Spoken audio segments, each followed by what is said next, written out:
All right, today we're doing a super deep dive into one single but absolutely pivotal chapter of the Bibliomancers series, Chapter 57. And trust me, this chapter packs a punch. It's got a writer's creative crisis, a huge debate on power, and a fantasy quest that goes in a direction you will not see coming. So let's just get right into it.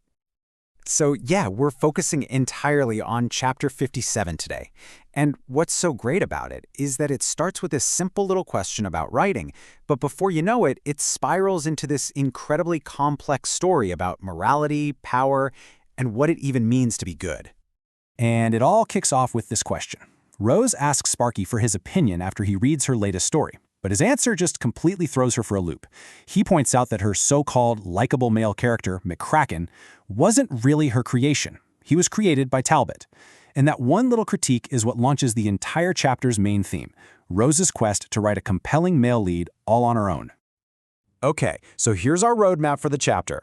We're going to walk through it in 6 parts. We'll start with Rose's creative struggle, then jump to this amazing debate on power. After that, we'll watch her interview potential heroes, follow the quest of the character she picks, witness a massive plot twist, and finally, break down the really difficult choice he makes at the end.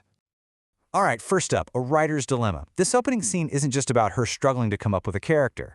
It's also about her really complex role as a mentor to Sparky, who's, trying to figure out his own path as a writer. So the conversation gets pretty layered.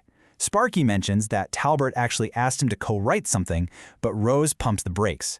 And she gives this incredible piece of advice. You're only ready to collaborate when you're comfortable enough to subvert your partner's work. What a take on creative partnership, right? Anyway, with that, she sent Sparky off for donuts, totally determined now to find her own character by interviewing them straight out of the void. So while she's waiting for the donuts, Rose pops into the tea house and runs into Henry. What starts as just a casual chat blows up into this really high-stakes debate. If there were a war between Earth and a main oblak, who would actually win? Who holds the real power, technology or magic? And that's the big question Henry puts on the table. See, he's been reading Guns, Germs, and Steel, and he is totally convinced that Rose is underestimating Earth's technological power. He argues that it's won pretty much every major conflict in history through these steady, terrifying advancements. And this slide, this is where you see the huge gap in how they're thinking. Henry's talking about things like jets, power grids, conventional weapons. Rose, on the other hand, is talking about magic that can literally rewrite reality itself, which makes Earth's fanciest tech look like a kid's toy. Then Rose just reframes the entire debate with this genius quote from Arthur C. Clarke. She basically argues that bibliomancer magic isn't some weird mystical thing. It's actually a form of technology that is just so unbelievably advanced that it seems like magic to us. And once you look at it that way, the question of who would win gets a whole lot clearer. And to really hammer the point home, she gives Henry some, well, frankly terrifying examples. A bibliomancer could just turn off a country's electricity, or end a war by floating all the world leaders 100 feet in the air. On the extreme end, they could literally erase a country from existence or crash the moon into the planet. Henry is just left speechless. He had no idea their power was that absolute. Okay, so with that cosmic debate settled and the donuts secured, Rose gets back to her original mission, finding that perfect male lead. She sits down, calls out into the void, and starts her very unique casting session. The first guy to step out of the void is named Ryder Fontaine. And on the surface, he seems like the perfect hero. He's capable, disciplined, and super straightforward. Ryder's backstory is this fascinating mix. He was raised in this free-spirited art collective, but all he wanted was the structure and discipline of the Navy SEALs. His motivation is really simple and pure. He just wants to help people. But he admits he's not great with mysteries. He prefers direct action. He's a solid character for sure, but maybe just not quite what Rose is looking for. So Rose dismisses Ryder and calls out again, and the next character to show up could not be more different. His name is Cormac Morales, and he arrives with a very, very specific and passionate story idea of his own. Cormac is this intense eco-warrior who literally puts his body on the line to protect whales.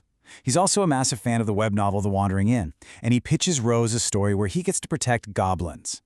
Rose has to gently explain that, she can't just steal another author's idea, but she sees something in him.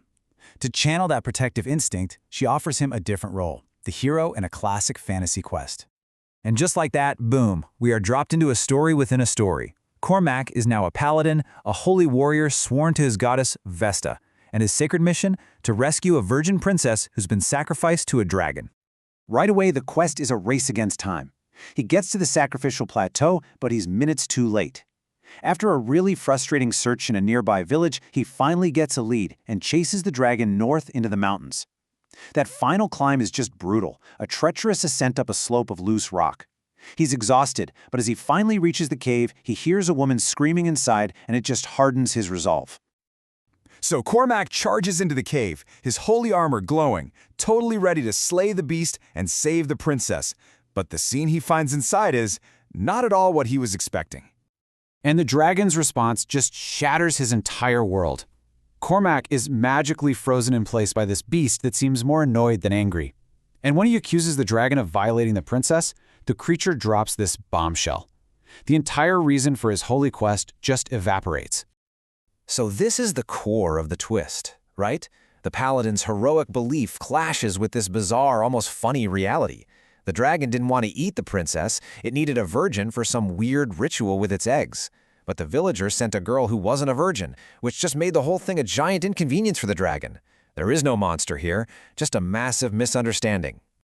And the whole misunderstanding hinges on this one tragic little detail. When the princess asks what virgin means, she reveals that the people in her village told her that relations with another girl didn't count. And in this incredible moment of unity, both the paladin and the dragon immediately agree that's wrong. A person is a person. But the damage is done. She was deceived, and that deception put her in this awful spot. So with the truth out, the quest is over. But the story isn't. Cormac, the born protector, now has to make a huge moral choice. The princess, abandoned by the dragon and by her own people, begs him for help. But Cormac says no. He tells the princess that his sacred vows only allow him to be amongst virgins, and he leaves her there, on that treacherous mountain, saying that Vesta's rules are carved in stone. He'll pray for her, but he won't help her. And the story ends with this absolutely chilling, ironic line. He followed the rules of his order perfectly, but in doing so, he abandons someone in desperate need. And that is the question Rose leaves us with through this incredible story within a story. Cormac isn't evil. He's a good man, a lawful good man. But his rigid obsession with the law, with the code, leads him to do something deeply cruel. It's this powerful look at the conflict between law and compassion. And it leaves you wondering, did Rose finally find the complex, maybe not likable, but at least unforgettable male character she was looking for?